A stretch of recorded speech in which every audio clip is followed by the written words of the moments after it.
सोचिए, एक वो भी समय था जब उड़ीसा, झारखंड और छत्तीसगढ़ के कई इलाकों में सूरज ढलने के साथ ही सन्नाटा छा जाता था।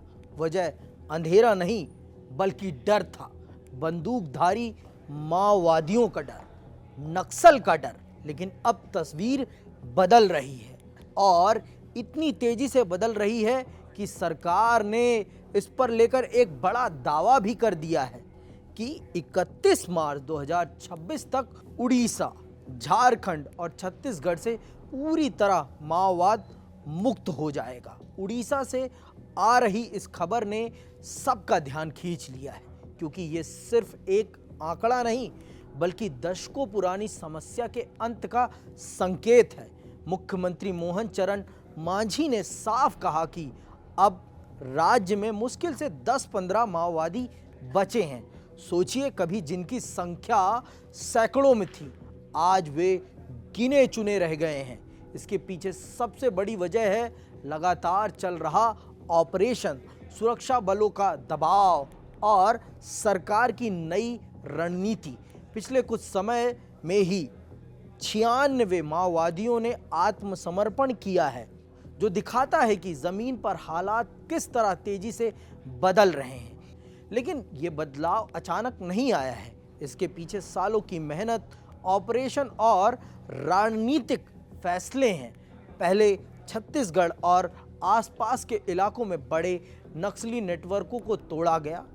कुख्यात कमांडरों के नेटवर्क कमज़ोर हुए, जिनमें माधवी, हिडिंबा जैसे नामों के प्रभाव को भी लगातार कम किया गया।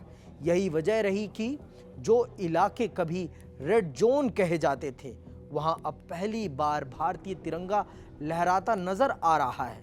गांव में जहां कभी सरकारी पहुंच नामुमकिन मानी जाती थी, वहां अब सड़कें बन रही हैं, स्कूल खुल रहे हैं और पुलिस की मौजूदगी बढ़ रही है। सरकार की रणनीति भी साफ है, सिर्फ गोली से नहीं, बल्कि भरोसे से भी लड़ाई जीतनी है। जो हथियार छोड़ रहे हैं, उन्हें नई जिंदगी का मौका दिया जा रहा है। इसका असर ये हुआ है कि अब युवा बंदूक उठाने के बजाय नौकरी और पढ़ाई की तरफ बढ़ रहे हैं। अब सबसे बड़ा सवाल यही है, क्या 31 मार्च की डेडलाइन सच में पूरी हो पाएगी? क्या उड़ीसा सच में माओवाद मुक्त राज्य बन जाएगा? अगर ऐसा होता है तो ये सिर्फ एक राज्य की जीत नहीं होगी, बल्कि पूरे देश के लिए एक बड़ा संदेश होगा कि दशकों पुरानी आंतरिक सुरक्षा की समस्या को भी खत्म किया जा सकता है। और शायद यही इस कहानी का सबसे बड़ा संदेश है कि जहां कभी डर राज करता था, वहां अब विकास और विश्वास की शुरुआत हो चुकी है। और अगर सब कुछ योजना के मुताबिक चला तो बहुत जल्द उड़ीसा की पहचान माओवाद नहीं, बल्कि शांति और विकास से होगी। आखिरकार उड़ीसा की ये कहानी सिर्फ एक राज्य की कहानी नहीं, सुरक्षा रणनीति नहीं, बल्कि बदलाव की एक बड़ी मिसाल बनती दिख रही है।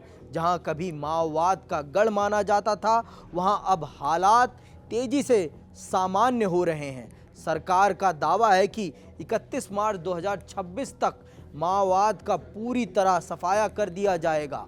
और जिस तरह से लगातार आत्मसमर्पण हो रहे हैं और सुरक्षा बलों का दबाव बना हुआ है, उससे ये लक्ष्य संभव ही नज़र आता है।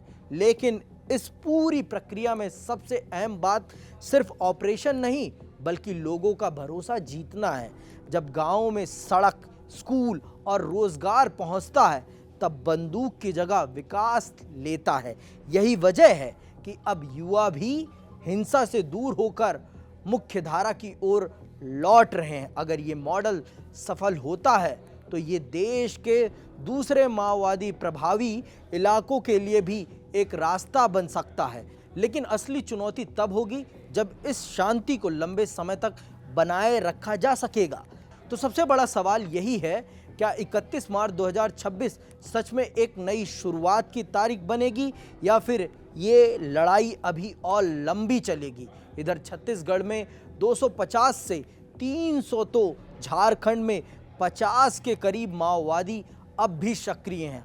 हालांकि छत्तीसगढ़ में माओवादियों के सरेंडर का सिलसिला लगातार जारी है। 24 मार्च को माओवादियों के बड़े कमांडरों में से एक पापा राव ने अपने 31 साथियों के साथ सरेंडर किया है। नाम न छापने की शर्त पर खुफिया विभाग के एक अधिकारी ने बताया कि पापा राव ने करीब 15 दिन पहले एक विश्वसनीय मध्यस्थ के जरिए संपर्क किया था। इसके बाद सुरक्षा एजेंसियों ने उनसे लगातार संवाद बनाए रखा और भरोसा दिलाया कि सरकार की पुनर्वास नीति के तहत उन्हें पूरी सुरक्षा और सहायता मिलेगी। अगर पूरे देश की बात करें तो माओवाद के खिलाफ लड़ाई अब निर्णायक मोड़ पर पहुंचती दिख रही है। खासकर झारखंड और छत्तीसगढ़ जैसे राज्य जो कभी नक्सलवाद के सबसे बड़े गढ़ माने जाते थे, अब करीब 90% तक इस समस्या से मुक्त हो चुके हैं। एक समय था जब इन इलाकों में माओवादियों का इतना दबदबा था कि कई गांवों में सरकार की पहुंच ही नहीं थी। सड़क, बिजली, स्कूल जैसी बुनियादी सुविधाएं तक नहीं थी और रेड कॉरिडोर का नाम ही डर पैदा करने के लिए काफ़ी था। लेकिन पिछले कुछ सालों में लगातार सुरक्षा अभियानों, इंटेलिजेंस नेटवर्क और सरकार की नई नीतियों ने इस पूरी तस्वीर को बदल दिया है। अब हालात ये हैं कि जहां पहले बंदूक का राज था, वहां अब विकास की बातें हो रही हैं। नई सड़क प्रोजेक्ट, स्कूल, हेल्थ सेंटर और रोजगार योजनाओं ने लोगों का भरोसा जीता है। साथ ही सरेंडर पॉलिसी के जरिए कई माओवादी मुख्य धारा में लौटे हैं। यानी साफ है, नक्सलवाद अपने आखिरी दौर में है, लेकिन चुनौती अभी खत्म नहीं हुई है।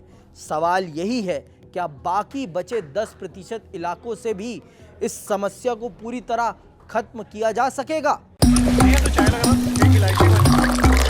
यहाँ ताजा खबर के साथ हर दिन की शुरुआत कड़क है।